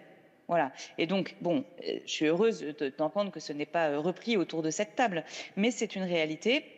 Et ils sont en train d'essayer de renverser la vapeur. Donc, la vigilance doit être permanente, parce que les nationaux-populismes, les identitarismes qui sont en train d'émerger en Europe, mais aussi à travers la planète, on l'a vu avec Bolsonaro, on l'a vu avec Narendra Modi, on l'a vu avec Trump, et on pourrait poursuivre, sont aussi des forces qui sont susceptibles de nier le dérèglement climatique demain et qui, dans tous les cas, continuent à l'alimenter proactivement aujourd'hui. Le deuxième sujet sur lequel je voulais revenir, parce que Barbara Pompili, et merci pour le rappel de la position sur le nucléaire, c'est important, Barbara Pompili a beaucoup parlé de démocratie environnementale finalement, de comment est-ce qu'on associe la population à la transformation. Et ce point-là, à mon sens, il est indispensable. Il est absolument indispensable et incontournable. Pourquoi? Eh bien parce que quand on développe des projets sans l'avis des populations, eh bien c'est normal que les populations se retournent contre ces projets. Or, on a un problème de démocratie environnementale dans ce pays et d'ailleurs, on assiste à un détricotage du droit de l'environnement. Et c'est une problématique parce que le droit de l'environnement est aussi un droit démocratique. Mais je veux aller un cran plus loin. et justement tous les enjeux de projets nucléaires, notamment en mer, d'autoroutes, etc. Si on avait une meilleure démocratie environnementale, si on tenait vraiment compte et qu'on associait vraiment la population au choix, eh bien les choses se passeraient beaucoup mieux. Et moi, je suis convaincue qu'on accélérerait pour de vrai, contrairement à ce qui est inscrit dans le projet de loi d'accélération des renouvelables qui vient d'être adopté, avec une fragilisation de la démocratie environnementale. Mais je crois que si on accentuait la démocratie environnementale, on accentuerait aussi l'adhésion à la transformation. Mais je viens à mon point que je voulais souligner. Vous savez, moi, quand on a lancé l'affaire du siècle avec donc les ONG, dont je faisais partie, notre affaire à tous, Greenpeace, Oxfam et la FNH, Monsieur de Rugy, qui était alors ministre de l'écologie, nous a tout de suite répondu « Super, c'est les gilets verts, ils sont avec moi, contre les gilets jaunes qui sont dans la rue ». Et donc, avec Priscilla Ludowski, qui avait initié la pétition qui a donné naissance au mouvement des Gilets jaunes, on a fait un livre ensemble pour dire l'inverse, pour dire que le refus, c'était le refus de l'injustice et le refus de l'inaction. Nous avions donc un souhait et de justice et d'action.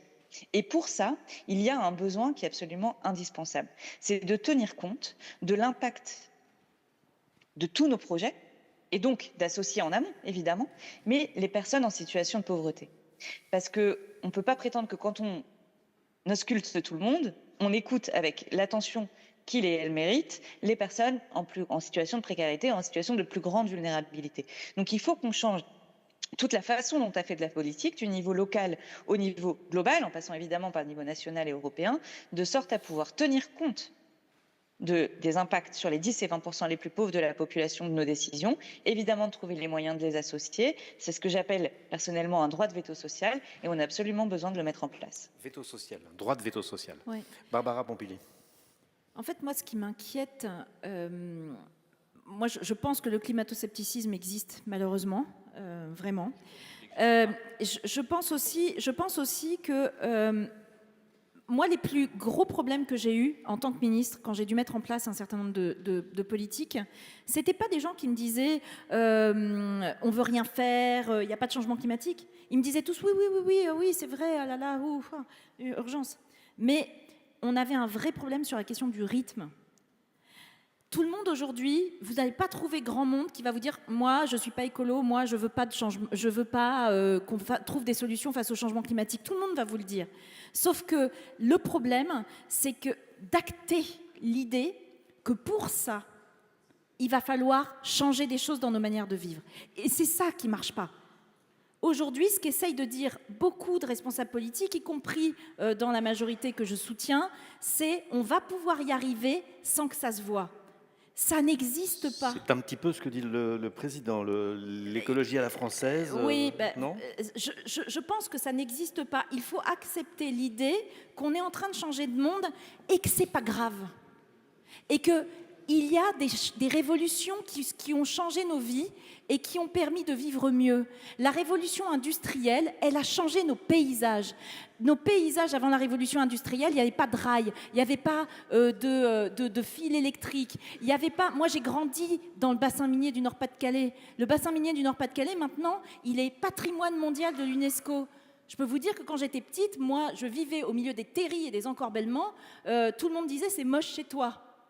Donc, pourquoi il y a tellement d'opposition aux éoliennes? Parce que les éoliennes sont le symbole de ce changement, sont le symbole du fait que, oui, le monde change et que ça va se voir et qu'il va y avoir d'autres choses dans notre environnement. Et quelque part, c'est ça pas forcément aussi. laid, d'ailleurs. Mais pas forcément laid. Moi, j'ai toujours trouvé que c'était beau, les éoliennes, mais j'ai bien compris qu'on ne pouvait pas le dire. Moi, j'ai toujours trouvé que ça ressemblait à des bateaux ou des oiseaux. Bon, après, on peut considérer qu'il y a trop de bateaux et trop d'oiseaux. J'entends. Je peux comprendre que d'autres ne trouvent pas ça beau. Mais ils sont juste le symbole du monde qui change. Sauf qu'un monde qui ne change pas, c'est un monde qui meurt. Et donc, on a besoin de considérer que ce changement, c'est un changement qui, si on le vit ensemble, peut être bienvenu. Et bien sûr que la manière maintenant dont on doit travailler avec vous, parce que moi, ce qui m'intéresse aussi, c'est les questions que vous vous posez. Avec vous maintenant, on ne doit plus avoir des gens qui nous disent « Oh là là, il ne faut pas le faire » ou plus lentement. La question, c'est comment on le fait pour le faire à la bonne vitesse, pour pouvoir avoir un monde vivable demain, pour vous et pour tout le monde. C'est ça la question, c'est comment on le fait à la bonne vitesse. Et comment on fait pour laisser personne sur le côté. Je suis d'accord, Xavier Bertrand. Moi, sur les ZFE, une grosse partie du rapport, c'est comment on fait pour que tout le monde s'y retrouve. pour qu'il n'y ait personne laissé sur le côté. D'abord, on arrête les fake news. Moi, si on pouvait arrêter toutes les fake news sur les réseaux Par sociaux... exemple les ZFE, moi j'ai reçu plein de monde qui venait me voir en me disant oh, vous vous rendez compte, je ne pourrais pas rentrer dans les ZFE. Et en fait, si, ils peuvent. Enfin, l'immense majorité qui croient qu'ils ne pourront pas rentrer pourront rentrer. Donc il faut déjà se rassurer. Parce que c'est compliqué aussi. Mais parce que l'information n'est pas claire. Alors juste, je vous donne un scoop. Hein. Voilà, sur les ZFE, la règle, c'est qu'il y a en 2025 43 collectivités de plus de 150 000 habitants qui vont devoir les mettre en place. Et sur ces 43, il y en a 5 aujourd'hui qui doivent respecter un calendrier un peu strict. Tous les autres, non. Par contre, il faut faire gaffe parce que il faut qu'ils fassent attention à ne pas dépasser des normes de pollution. Nancy Point. est Voilà. dans le lot. Nancy est dans... Vous êtes à plus de 150 000 habitants en aglo? L'agglomération, oui. Oui, bah donc oui. Oui. Attendez. Mais en gros, votre seule obligation à vous, c'est les voitures... je crois que c'est les critères, les non classés, qui ne pourront pas rentrer. C'est-à-dire, les non classés, on peut les aider avec un tout petit budget. Barbara Pompili, juste un point. Tiens, vous savez que je suis un partisan de la République des territoires, j'ai expliqué tout à l'heure. Les ZFE, c'est avant tout un enjeu de santé publique, Tout à fait. avec les particules fines. Ça, normalement, c'était la responsabilité de l'État de dire que la règle devait s'imposer de la même façon. Dans les Hauts-de-France, par exemple, j'ai 5 ZFE différentes. Quelqu'un qui va se déplacer dans la région, dans une ZFE, il pourra y aller, l'autre, il ne pourra pas y aller. Là, on a refilé pour beaucoup la patate chaude aux collectivités. Si vraiment c'est un enjeu de santé publique, c'était à l'État de dire clairement, voilà comment ça va se passer. Voilà, un président de région qui demande de la centralisation. Juste Ça, là-dessus, parce que c'est moi qui me suis tapé le truc. Hein. Donc, la loi climat-résilience, on a rajouté les ZFE donc pour toutes les collectivités de plus de 150 000 habitants. Moi, je voulais qu'il y ait un système qui soit un peu harmonisé, justement pour que ce soit simple. Les sénateurs, la majorité sénatoriale a souhaité très fort et obtenu, parce qu'après, tout ça, c'est des compromis, qu'on laisse une large marge d'appréciation pour les collectivités pour mettre en place leurs ZFE. Et donc, on a... Juste petit sous-titre, la majorité sénatoriale qui est de votre Oui, et couleur. le gouvernement a toujours la possibilité de laisser le dernier mot à l'Assemblée. Point. Oui, mais ça s'appelle un compromis à la fin. Donc, moi, j'ai laissé faire parce que je savais que 2 ans après, il se passerait ce qui se passe, c'est-à-dire il faut qu'on harmonise. Donc là, dans mon rapport, évidemment, on va prôner une harmonisation parce qu'on ne peut pas faire tout et n'importe quoi. Par contre, sur la question de la santé publique, vous avez raison, la France a déjà été condamnée 2 fois pour non-respect des seuils de qualité de l'air, alors que ce n'était pas le pays qui ne respectait pas, c'était des collectivités. Et donc, là, on voit bien qu'on est tous dans le même bateau, encore une fois. On va prendre une autre question de la salle. Merci au Conseil nancéen de la jeunesse. Est-ce que dans la salle, il y a une question? Oui, vous? Alors, il faut que vous trouviez un micro. On vous en apporte un. C'est pour chauffer la salle, en fait. Donc, je suis Laurent Vatrin, je suis adjoint au maire de Nancy, qui nous a rejoint, Mathieu Klein. Je voulais juste apporter une petite réflexion complémentaire sur les ZFE. Madame la ministre est chargée de mission, vous avez bien du courage, parce que c'est vrai que c'est pas facile de faire passer les idées. On se le disait avec Patrick Katsik, mon collègue vice-président à la métropole, en charge des questions de mobilité. Il y a juste un point qui me semble être intéressant par rapport à ce que disaient les jeunes tout à l'heure sur la montée en compétences, la montée en conscience des sujets. Les particules fines dont vient de parler Xavier Bertrand, c'est d'abord les pneus et les plaquettes de frein. Donc la motorisation thermique ou électrique, finalement, ça ne change pas grand-chose. Il faut réduire le nombre de bagnoles, pour reprendre l'expression de M. Macron. C'est surtout ça le problème. Voilà, merci. Qui aime les bagnoles? Oui, d'accord. Et une fois qu'on a dit ça, on le fait. Il faut le faire accepter, parce que réduire le nombre de bagnoles, c'est... Le problème de la pollution de l'air, c'est les particules fines, mais c'est aussi les NOx. Les NOx, c'est essentiellement les voitures. Les particules fines, c'est aussi les voitures. Messieurs les adjoints, c'est aussi le chauffage. Donc là, on s'attaque à la question des voitures, mais il y a aussi la question du chauffage au bois, qui est un vrai sujet sur les particules fines. Maintenant, pour vous rassurer, dans le benchmark qu'on a fait, on s'est rendu compte que les ZFE, quand elles étaient mises en place, ça marchait, ça faisait baisser les émissions de pollution dans les villes. mais là où c'est bien fait, évidemment. Voilà, benchmark, les étapes. On va essayer de ne pas être trop jargonneux. Je crois que Thierry Pêche a une question. Thierry Pêche, le patron de... Ton titre exactement? Délégué général, directeur? Directeur général. Oui, le président étant Lionel Zinsou. Le président est ici, donc Voilà. je parle avec beaucoup d'humilité. Voilà, de Terra Nova et aussi le concepteur de la Convention citoyenne. Oui. Quelques remarques rapidement. En effet, je partage complètement ce qu'a dit Barbara Pompili. La loi climat et résilience est apparue a été décrite comme un P de lapin dans la presse lorsqu'elle a été connue. On a dit c'est vraiment le minimum, et 2 ans plus tard, on a le sentiment que c'est le maximum sur les ZFE, sur le ZAN, sur beaucoup de dossiers. Donc ça doit nous faire réfléchir sur nos capacités de transformation collective. J'ai une idée à vous soumettre et une question. L'idée, c'est que la transition écologique a dans la société des alliés extrêmement puissants qui sont les jeunes engagés dans la cause climatique. Mais ces jeunes, en général, ils se tournent vers le pouvoir pour l'engueuler, pour lui dire « vous n'en faites pas assez, vous n'allez pas assez vite, pas assez loin ». Est-ce qu'ils ne pourraient pas se tourner vers la société, aller essayer de convaincre leurs concitoyens et d'ailleurs souvent faire leur connaissance, parce que ces jeunes-là sont souvent des jeunes assez diplômés, qui vivent dans les territoires les plus favorisés. Est-ce qu'on ne pourrait pas, au niveau territorial, au niveau des agglomérations, des régions, aider des brigades de jeunes à aller à la rencontre de leurs concitoyens dans les zones périurbaines, dans les zones plus rurales, pour essayer de les convaincre de la nécessité de faire des choses et de les informer sur ce qu'il est possible de faire. Ça, c'était l'idée. La question, c'est... le rapport Pisani-Mahfouz a expliqué récemment que la transition allait coûter 60 milliards d'euros supplémentaires par an. Sur ces 60 milliards, il y en a 30 pour le privé, 30 pour le public. Sur les 30 pour le public, il y en a 10 pour l'État, dit le secrétariat général à la planification écologique, mais il y en a 20 pour les collectivités locales. Est-ce que vous êtes à l'aise, les unes et l'autre, sur ce chiffre de 20 milliards de contributions nouvelles des collectivités locales? On va commencer par Marie Toussaint. Marie Toussaint, toujours là? Je suis toujours là. Est-ce que vous avez entendu la question, les suggestions de Thierry Pêche? Oui, alors si je peux me permettre, je vais aussi répondre à Monsieur Vatrin qui a parlé juste avant pour dire effectivement qu'il faut se libérer d'un certain nombre d'illusions aussi que nous avons, hein, et notre dépendance tant à la voiture que aux énergies fossiles et qu'à un certain nombre d'activités consumérisme dépend aussi beaucoup de la publicité et qu'on a encore beaucoup de travail à faire en la matière. Et quand je parlais tout à l'heure d'écart d'espérance de vie, on a aussi une problématique majeure de publicité pour des produits qui sont extrêmement nocifs. Mais je voulais aussi en profiter pour dire que, en l'occurrence, il y a des gens qui gèrent déjà ces ZFE, qui sont effectivement les élus locaux, et que les maires écologistes, vous savez qu'ils sont quelques-uns, à la tête d'un certain nombre de grandes villes de France, sont confrontés à ce problème au quotidien.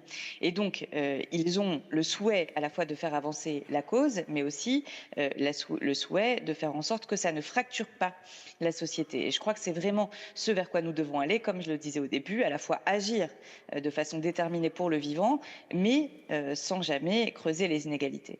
J'en viens maintenant à la question de Thierry Pêche. Alors, je veux répondre aussi à l'idée. L'idée, c'est, mais pourquoi les jeunes n'iraient pas plutôt voir les gens plutôt que d'engueuler le pouvoir?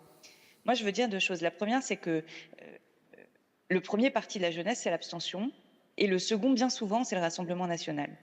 Viennent seulement ensuite ces jeunes que l'on voit, parce qu'on les voit, c'est ce qu'on voit, dont on parle, engagés pour la cause climatique à engueuler le pouvoir. L'une des préoccupations qu'on doit avoir, on parlait de sociétés qui se fracturent, c'est vraiment de faire en sorte que nous puissions continuer à vivre ensemble et continuer à se parler. Et donc moi, je ne demanderai pas aux jeunes qui engueulent le pouvoir, parce qu'ils l'engueulent à mon sens à juste titre, ou qui engueulent Total, parce que Total a une stratégie qui nous conduit à un réchauffement climatique de plus 5 degrés. Donc je ne vais pas leur demander d'arrêter de le faire. Par contre, ce que je pense absolument indispensable, c'est qu'on développe toute les possibilités, toutes les actions possibles pour renouer le contact. Et ça demande aussi, ça, c'est au pouvoir public de le faire, de changer la modalité d'organisation du territoire, parce que c'est aussi l'urbanisme, la façon dont on a aménagé notre territoire, qui a conduit les plus riches à s'installer en ville et à virer les plus pauvres de plus en plus loin, les campagnes à se vider des services publics, des médecins, des écoles, etc. Et de la même chose dans les quartiers populaires.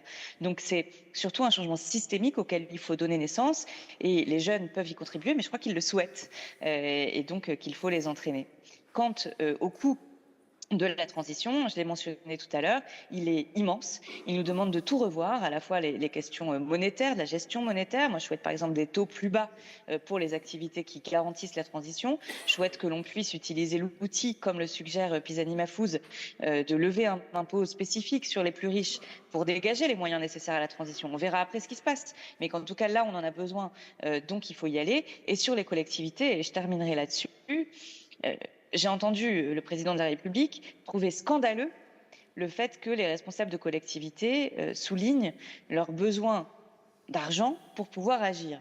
Et quand on regarde le soutien aux collectivités, le financement par l'État des collectivités, de différentes manières, à la fois par le bas et par le haut, s'est éteint ces dernières années. Et on a besoin d'un investissement massif auprès des collectivités pour que les collectivités pilotent elles-mêmes cette transition. C'est un besoin urgent, c'est un besoin absolu. Il nous aidera à la fois à garantir la transition écologique et la bataille de la justice sociale. Xavier Bertrand, sur la réflexion de Laurent Vatrin et puis sur la proposition, les suggestions de Thierry Pech. Sur la proposition, on a notamment dans la région, dans chacun des lycées, chacune des classes, des éco-délégués qui font effectivement... Alors là, il y a eu un petit éclat de rire d'éco-délégués. Vous en êtes? Peut-être qu'on peut avoir une... Peut-être que vous pouvez intervenir. Vous en avez rigolé? Vous en êtes un? Bonjour, je vais vous laisser Non, allez-y. dire ce que... Vous êtes éco-délégué? Non, maintenant je suis en école supérieure, en études supérieures, donc j'ai plus l'occasion d'être éco-délégué.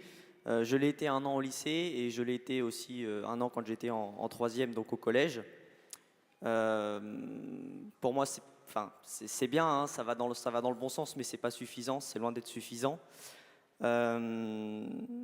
On n'a pas l'occasion de mener réellement des projets. Quand on les mène, c'est des projets qui sont plutôt symboliques. Quel genre? Quel genre? Travailler sur le tri au lycée? Oui, c'est bien, c'est quelque chose qui a de l'impact. Mais pour moi, le réel point, c'est surtout que les gens qui sont là pour nous accompagner, qui sont majoritairement des CPE, des professeurs, ils ne sont pas spécialement formés à ces sujets-là et ils n'ont pas forcément la capacité à nous accompagner derrière. Donc ça, c'est un problème pour moi. Et c'est vrai qu'on parle beaucoup des éco-délégués, mais je trouve que c'est surtout une mesure symbolique. Voilà. Pour moi, aujourd'hui, les éco-délégués sont symboliques et n'agissent pas beaucoup. Voilà, je vais vous laisser... Merci. Non, c'était intéressant. En tout cas, les Moi, je pensais... étaient spontanés et collectifs. Moi, j'ai demandé au départ si ça n'allait pas être une mesure gadget. Et on s'est aperçu que dans pas mal de lycées, on a eu des propositions qui touchaient l'environnement du lycée. Notamment, ce sont eux qui nous ont poussés à aller vers la débétonisation des cours, par exemple, sur effectivement un certain nombre de potagers qui étaient utilisés pour justement la cuisine. Ce sont eux qui sont venus également sur le photovoltaïque sur les lycées et qui, notamment, on a mis en place un plan arbre pour que ce soit aussi présent dans les lycées. Est-ce que ça, c'est du symbolique? J'en suis pas si sûr quand on met tout bout à bout. Après, c'est vrai, quand la communauté éducative s'en empare, ça a beaucoup plus de chances de fonctionner et on leur a donné une sorte de droit d'interpellation également des élus qui sont dans les conseils d'administration. Donc tout ça pour vous dire que ce qu'on essaye de faire, je pense que la proposition de Thierry a du sens pour aller beaucoup plus loin pour les jeunes. Et après, je le dis également, je pense que si l'action dans les années qui viennent n'est pas à la hauteur des besoins, on risque d'avoir un véritable mouvement de radicalisation d'un certain nombre de jeunes. Avec tout simplement cette idée, vous n'êtes que des égoïstes et vous ne pensez qu'à vous, qu'à cette génération actuelle. Et on a aussi besoin de l'anticiper. Alors, ce n'est pas cette peur qui doit nous amener à bouger, mais il faut bien prendre conscience que pour beaucoup de jeunes, c'est leur présence sur cette planète, la vie sur cette planète qui est en jeu, et ce n'est pas autre chose. Après, ce que je voudrais juste dire pour terminer, c'est que dans l'écologie à la française, j'aurais aimé qu'elle soit aussi définie. Elle est à la fois, à mon sens, elle doit être ambitieuse, mais elle doit être aussi de bon sens. Je voudrais juste vous donner un exemple quand je parlais tout à l'heure des injonctions contradictoires. Il y a aujourd'hui le texte zéro artificialisation nette qui va s'appliquer, on attend les décrets. Par exemple, dans la région des Hauts-de-France, on est à la pointe sur l'industrie verte. Cette industrie verte est comptabilisée dans le zéro artificialisation nette. On précise juste que c'est zéro Le zéro artificialisation nette, c'est tout simplement qu'on ne peut plus construire comme avant et que vous devez rendre l'équivalent de terrain quand vous en artificialisez. Les véloroutes, ne peut pas les véloroutes, les pistes cyclables, on est tous d'accord sur les mobilités douces, ça rentre dans le zéro artificialisation nette. Nous sommes sur les projets de RER métropolitain pour favoriser aussi les transports en commun. L'emprise comptera dans le zéro artificialisation nette. Oui, d'accord, mais ce que je veux dire... l'artificialisation. Oui, peut-être, mais ça fait partie des injonctions contradictoires. Si on décide de mettre le paquet là-dessus, pas tout à fait normal. Et surtout, on le voit aussi, il nous faut des moyens importants pour dépolluer nombre de terrains qui sont aujourd'hui en friche. Donc ce que je voudrais dire, pour revenir un petit peu à l'invitation qui était celle de Thierry, c'est que je pense qu'on peut avancer sur ces questions sans se déchirer. Je trouve quand même qu'il y a un véritable décalage, et d'une certaine façon, elle l'a pointé avec plus de sévérité que moi, Barbara Pompili, c'est que ce n'est pas la même chose d'être ONG ou parti politique, parce que j'aurais bien aimé entendre Madame la députée européenne nous dire ce qu'elle pense de l'attitude aujourd'hui des Verts en Allemagne, qui sont en train de totalement cautionner, valider le revirement de la coalition en Allemagne sur la limitation de vitesse, sur les autoroutes, sur la fin du gaz dans les maisons, ce qui montre également que ce n'est pas tout à fait la même chose d'être lanceur d'alerte, d'être ONG ou d'être effectivement dans le compromis politique. Et le tout dernier point, quand on a dit qu'il ne fallait pas se caricaturer, ça a été dit tout à l'heure, mais je voudrais juste rappeler que dans la région des Hauts-de-France, en 2015 comme en 2021, sans jamais la moindre compromission, moi j'ai été opposé et j'ai battu l'extrême droite à bon entendeur. 35, voilà, donc c'était juste pour... Je demandais à Thierry, qui est le maître de cérémonie, on a déjà dépassé l'horaire, il est 36, est-ce que c'est fini? Il y a Marie Toussaint aussi qui... Oui. Tu voudrais dire un petit mot? D'accord, ok, je te donne la parole. Reste assieds-toi là, peut-être. Je pourrais dire, moi je voudrais faire un rêve. Ah, I have a dream, Ouais. allez-y. Je voudrais faire un rêve, c'est qu'on revoit ensemble l'avenir comme quelque chose porteur d'espoir. Aujourd'hui, le climat, la perte de biodiversité, c'est pour ça, hein, Lausanne, c'est la perte de biodiversité, mais on en reparlera une autre fois. Ça fait peur et ça ne donne pas confiance en l'avenir. La peur n'a jamais été bonne conseillère en politique. Donc moi, le rêve que j'ai, c'est qu'on réussisse. Et d'ailleurs, je vais ressortir, puisque j'ai décidé que ce soir, je rendrai un double hommage au pape François.